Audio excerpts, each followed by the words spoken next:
Okay, in this lesson, we're solving radical equations, and here are our steps to solve the radical equation. Step number one, we always isolate the radical sign. We get it by itself. We're going to raise each side to get rid of that radical. We're going to raise each side of the equation to the power of the index. If it's a square root, we're going to square the other side. If it's a cube root, we're going to cube the other side to eliminate that radical sign. Step number three, you're going to solve the remaining equation. And step number one, we're going to check for extraneous solutions, which are solutions that look like they should have been right, but as we plug them in, we find out that they didn't check out. So let's solve some of these. Again, step number one, we always isolate our radical. So we're going to get rid of this plus 5 by moving it to the other side and subtracting 5. So we now have root x equals 7. Now it's easy to get rid of root, go to the other side and raise it to the second power, and you get x is 49. Plugging that back in, the square root of 49 gives you 7 plus 5, and that does in fact equal 12. Next up, what I would do here, since you have a negative radical, let's leave the 3, and when you have a negative radical and you move it to the other side, it becomes a positive radical. So you have 3 equals the fourth root of m. To get rid of a fourth root, you go back over and you raise the other side to a fourth power. So then you have 3 to the fourth is equal to m, or 3 to the fourth, that is 81. Let's check for extraneous solution. So you have 3 minus the fourth root of 81 is equal to 0. Fourth root of 81 is 3, and 3 minus 3 does equal 0, and that does check out. Number 3, isolate your radical. So let's move our 10 over by subtracting, gives you the square root of a plus 7 equals 1. To get rid of a square root, we're going to square the other side, gives you a plus 7 is 1. Move the 7 over by subtracting it, it gives you a is negative 6. We can always check for those extraneous solutions by plugging in. Again, you have 10 plus the square root. Negative 6 plus 7 is 1. This will be 10 plus 1, which does in fact equal 11. Number 4. Step number 1, we're going to move our plus 10 over by subtracting 10, gives you the square root of 6w minus 5 equals, subtract 10 gives you a negative 7. And before I go any further, I already know that there's not going to be a solution to this. When we're talking about a square root, we're talking about a principal root. Principal roots are always positive. This says it's equal to negative 7, so we can actually stop here, but I will go ahead and finish it. To get rid of a square root, you would square the other side, which would give you a 49. Add 5 gives you a 54. Divide by 6 gives you w is equal to 9. When you plug that back in, it gives you the square root of 54 minus 5, which is 49, is equal to negative 7. Since we were talking about the principal root, the square root of 49 does not equal negative 7, so therefore this would have no solution. Number 5. Okay, notice the c minus 12 is being raised to the 1/2 power, so we can change this, or we can go ahead and move our negative 9 first by dividing. You have 4 is equal to, and let's write this as c minus 12 and the square root of c minus 12, since again it's to the 1/2 power. Now remember, this negative 9 was not being raised to that power. That's the reason I didn't put it underneath the radical. To get rid of a square root, we're going to square, so I now have 16 equals c minus 12. To get rid of minus 12, we're going to add 12. So that gives me c is 28. So let's go back and plug it in, see if it works. Negative 36 equals negative 9, parentheses. 28 minus 12 is 16 to the 1/2 power. So that gives you negative 36 equals negative 9 times. Again, a 1/2 power is the same thing as a square root. So instead of rewriting that, let's do the 16 to the 1/2, which is the square root of 16, which is 4. And that does check out, and c does in fact equal 28.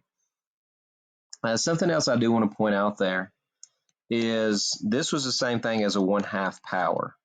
To get rid of a 1/2 power, we raise the other side to the second power, or the 2/1 power. Just something to think about. Number 6, step number 1, move the 11 over, gives me 7p minus 1 to the 1/3 power equals, when you subtract 11, it gives you negative 4. And instead of writing this as a third root, I want to do what I showed you on this last one. A third root, to get rid of a third root, you multiply or raise the other side to the third power. So to get rid of a 1/3 power, we're going to raise the other side to the 3/1 power, the reciprocal power. So that's something you can start doing as a shortcut. To get rid of a 1/3 power, you raise the other side to the 3/1 power, or the third power. So I now have 7p minus 1 equals negative 64. Add 1 gives you 7p is negative 63, so p must be negative 9. Let's check it. Plug in negative 9 gives me negative 63 minus 1, which is a negative 64 to the 1/3 plus 11 equals 7. Is that a true statement? To take the 1/3 power, again, that's a third root. Third root of negative 64 is negative 4. Bring down plus 11 is equal to 7, and that is a true statement. Number 7. Move the 9 over by adding 9, and it gives you the fourth root of 8k plus 12 is equal to negative 2. We already know that that is going to be a false statement.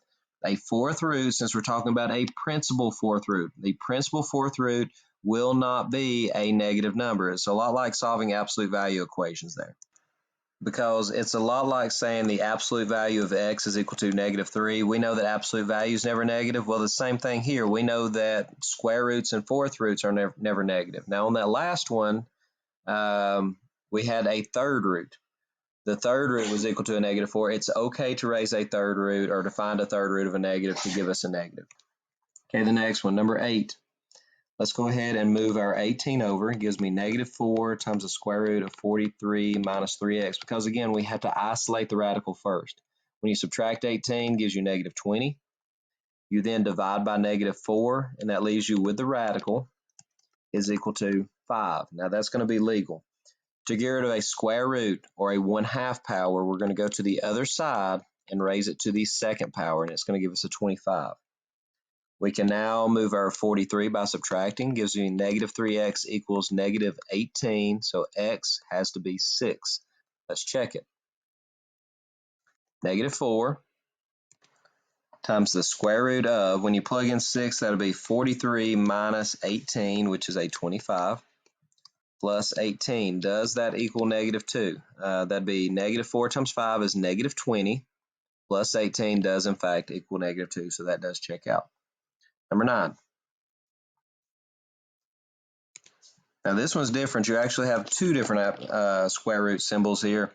You can isolate them, which I guess you could say each one's isolated to its own side, but look what happens in the first step. To get rid of a square root, we're going to square this side, and when I square the other side, it gets rid of both of them. So we now have eliminated both square roots by squaring both sides.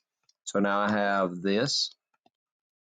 Let's move all the u's to the same side. Let's say subtract 2u. Let's move it over here by adding 2u. Minus 8. Let's move it over here by adding 8. You want the u's on one side and the numbers on the other side. Divide by 3 gives you u as 17. Definitely need to check this. Scroll back up. And we have the square root. When you plug in 17, you have 17 minus 8, which is 9, is equal to the square root. 43 minus 34 also gives you 9. 3 equals 3. That does check out. Number 10, same thing. To get rid of a fourth root, we're going to raise each side to a fourth power. So that'd be 27 minus 2d is equal to d minus 3. Get all your d's on the same side. I'm going to move these by adding 2 d's. So let's move our minus 3 by adding 3. Gives you 30 is equal to 3d. So d must be 10. Let's check that. Plug in the 10 here. You get the fourth root of 27 minus 20, which is 7. And on the other side, you get the fourth root of 10 minus 3, which is also 7. Those are the exact same thing. They check out. Number 11. First off, I'm going to take the 4 and the 12, move it to the same side. Since these are being multiplied, I'm going to divide by the 4. That gives me the square root of 3q plus 15 equals, when I divide by 4, it gives me 3 times the square root of q. Now here's what you got to be careful of. When you square the whole side, it gets rid of that radical. But over here, make sure you don't just square part of that side, but you have to square the whole side. So we got rid of the radical on this side, but on the other side, you didn't just get rid of the radical, but you had to square everything, including the 3. So the 3 turns into a 9, and the square root, when you squared it, yes, it left. You got rid of that radical. but don't forget to square root the 3 as well on that right side. So now here's what you're left with. Let's move our 3 cubed by subtracting. Gives me 15 is equal to 6q. Divide by that 6, and that's going to be, that won't divide, but it will reduce. That'd be 5 halves is equal to q. Let's go back and check this by plugging it in. So we now have 4 times the square root of 3 times 5 halves would be 15 halves plus 15 equals 12 times the square root of 5 halves. Now let's see, 15 halves plus 15, common denominator. We got to multiply top and bottom by 2. That'll be a 30 over 2 plus 15 over 2, which is a 45 over 2, is equal to 12 times the square root of 5 halves. Not a lot we can do on the right side. On the left side again, we have 4 times the square root of 45 over 2. Now we can actually simplify on top the square root of 45 over 2. Let's split this to make it look better. So on top you have the square root of 45, which I'm writing as root 9 times root 5. And on bottom you still have root 2. Square root of 9 is 3. Let me just copy down the right side. So you have 4 times 3, which is 12 times root 5 over root 2, which you notice is the exact same thing as this over here, 12. You can split those. That'd be 12 times root 5 over root 2. That does check out. Number 12. Again, to get rid of a third root, you're going to raise both sides to the third power. So they cancel here. Leaves me with 14 minus 10n equals, when you raise this side to the third root, make sure you do it to both. Negative 2 to the third is negative 8. The third root of n raised to the third power is just plain n. Move all of your n's to the same side. I'm going to move minus 10n by doing plus 10n. That'd be 14 equals 2n, so n must be 7. Plug it back in. Gives you the third root. 14 minus 70 would be a negative 56 equals negative 2 times the third root of 7. When I plug it into the other side, let's check that and see if it checks out. The third root of 56 I can split into the third root of negative 8 times the third root of 7. And when I take the third root of negative 8, I get a 2, or negative 2. So it is going to check out with the right side and ends up being the exact same thing. Number 13. Okay, we've got our square root isolated. To get rid of a square root, we're going to square each side. When you square it over here, it gets rid of the root. When you square the other side, you now have x squared. So now you have 8x is equal to x squared, which is a quadratic equation. So this one's a little bit different. So with a quadratic equation, reminder, you've got to move everything to the same side. So we're going to move our 8x by doing minus 8x, set the other side equal to 0. We can factor, we can complete the square, or we can use the quadratic formula. Here it's going to be easier just to factor. Pull out an x, you're left with x times x minus 8. Set each factor equal to 0, and you're going to get x equals 0 and x equals 8. You have two different answers. Let's check to see if they both work. Go back to your original. Let's check 0. You get the square root of 8 times 0 is equal to 0. That checks. Plug in 8 gives you the square root of 8 times 8 is 64 is equal to 8. That also checks out. Number 14. First step, let's isolate our square root. So you have the square root of 12 minus a. Let's take this and move it over by subtracting. To get rid of an a, you square both sides. When you square this side, it gets rid of it, and you're left with 12 minus a. When you square the other side, you're left with a squared, which again is also quadratic. Anytime you're dealing with quadratic, move everything to the same side. Minus a turns into a plus a. Plus 12 turns into a minus 12. Set it equal to 0. We're going to again try to solve this by factoring two sets of parentheses. You have an a and an a. Adds, multiplies is a positive 4 and a negative 3. Set each factor equal to 0. A plus 4 is 0, gives you a negative 4. A minus 3 is 0, gives you a positive 3. So there are your two answers. Let's check them. Okay, so let's plug those two answers back in. I get the square root of, let me clean this up, 12 minus negative 4, that'd be 16. And then 7 times negative 4 would be a minus 28 equals 8 times negative 4 is a negative 32. That would be 4 minus 28 is equal to negative 32, and that does not check out. Let's try 3. The square root of 9 plus 21 is equal to 24. The square root of 9 is 3. 3 plus 21 does in fact equal 24, so that one does check out. Okay, number 15. Isolate the square root we have here. To get rid of a square root, we're going to square both sides. When you square the right side, something new, you've got to square the whole binomial. To square a binomial, we can't just square each piece. A lot of people want to just square this and square this. That doesn't work when there's a plus or minus sign. You have to square them both. You have to do m minus 5 times m minus 5. Now, there is a shortcut. Here it is. Square the m. Multiply the two together and double it. Negative 5 times m is negative 5m. Double it gives you negative 10m. And then square the negative 5 gives you a positive 25. So that's the shortcut. Since it is quadratic or m squared stuff, let's move everything to the same side. Let's move it over here to the m squared side. Move 6m, we're going to subtract. So that would be negative 16m now. To move minus 38, you're going to add, and that would give you a positive 63. Nothing's left on the left side, so let's put a 0. Let's try to solve this by factoring. And I know that m times m is m squared. A negative 7 and a negative 9 adds multiplies. So set each factor equal to 0, and you get a m equals 7 and m equals 9. Now let's check both and see if they work. Go back to your original. Let me erase all this extra. When you plug in 7, you get the square root of 42 minus 38, which is 4. Is equal to 7 minus 5, which is 2. Square root of 4 does equal 2, so this one checks out. Plug the 9 in, gives you the square root of 54 minus 38, which is 16, is equal to 9 minus 5, which is 4. The square root of 16 is 4, so that one also checks out. Number 16, doing the same thing. To get rid of a square root, we're going to square both sides. Gets rid of the radical here, you're left with 2v plus 3. When you square the other side, make sure you FOIL. You can use your shortcut, square this, multiply the 2 and double it, and then square the 2 gives you a 4. It is again quadratic, so let's move everything to the same side. 2v, move it over here by subtracting. You're left with 2v's.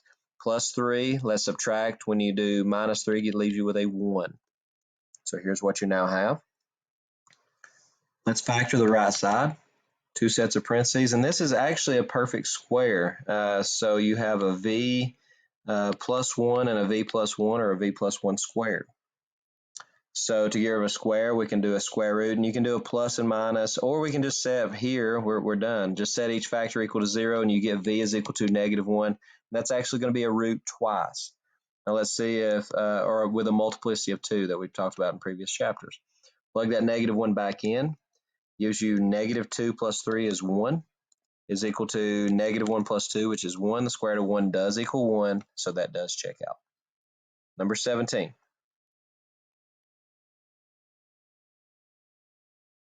To get rid of a square root, you're going to square both sides. So removed it here, left you with 51 minus 5y. The other side, you can use your shortcut. Square the y, multiply the 2 and double it, and then square the 11 gives you 121. It's quadratic, move everything to the same side. Minus 5y is now plus 5y, gives you 17. Plus 51 is minus 51, and it gives you a 70. Nothing's left on the left side, set it equal to 0. Factor gives you a y and a y, adds, multiplies will be a negative 7 and a negative 10. Set each factor equal to 0, and you get y is 7 and y is 10. Let's check these by plugging them into the original, and I can already see one that is not going to work. Actually, 2 that's not going to work. When you plug in a 7, you get the square root of 51 minus 35, which is 16, is equal to 7 minus 11, which is negative 4. And that's the reason I knew this wasn't going to work, because when I saw that I plugged it in here to give us a negative, we're talking about the principal root. The square root of 16 is not going to give you a negative 4. It's going to give you a positive 4, so we throw that one out. And notice when I plug in 10 on the right side as well, I get a negative. Or the square root of 1 is equal to -1, which also is not going to work because we're talking about the positive square roots, not the negative ones. So therefore, neither one of those work. This has no solution. Number 18, we've isolated this radical on the right side, so to get rid of it, this one's a little tricky. We're going to square both sides to get rid of this radical symbol. So squaring it gets rid of this. So we now have x plus 9 is equal to, we've got to square the right side. Shortcut, square this, gives you a plain x. Multiply the two together and double it, gives you -2 root x, because multiplying gives you -1 root x, now double it. And then square this gives you a +1, but I still have a radical. So we're going to go through that process again. We're going to, again, isolate that radical. We're going to move the x's all to the same side. They actually cancel. Move the +1 over by subtracting 1. I now have 8 equals -2 root x. Go ahead and move the -2 as well, and it gives me -4 is equal to the square root of x. From there, I already know there's no solution because the square root of x is not going to be a negative, but let's go ahead and finish it up. To get rid of a square root, I'm going to square. That gives me 16 is equal to x. Let's check it. Plug it back into the original. And I have, when you plug in the square root of 16, this will be 16 plus 9 will be the square root of 25 is equal to the square root of 16 minus 1. Well, that's 5 equals 4 minus 1, which is not a true statement. So therefore, like I said, this has no solution.